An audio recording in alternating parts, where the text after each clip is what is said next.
Hi mga ka-chisms! Kasama po natin ngayon si Mr. Jerry Claval at alamin po natin kung ano pa ang mga bagay na dapat nating abangan sa kanya ngayon na siya ay certified Viva artist na. Well, abangan po natin yung mga projects na gagawin natin dito. Lalo na po baka makagawa po tayo ng action film dito na Tatak Jerry Claval. Bukod sa pagiging action star, ano pa po yung dream role nyo ngayon na nagbabalik po kayo sa showbiz? Ako dream role ko makagawa ng pelikulang heavy drum. Pa ako nakagawa ng mga ganun. Sino sa tingin nyo sir yung nakikita nung magiging lead? Ako naman hindi naman ako namimili eh.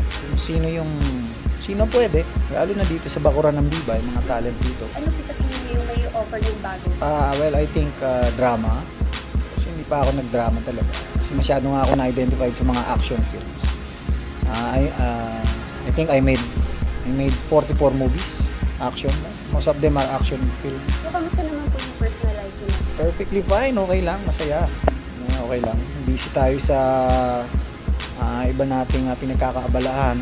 May pinatatakbo ako maliliit na negosyo.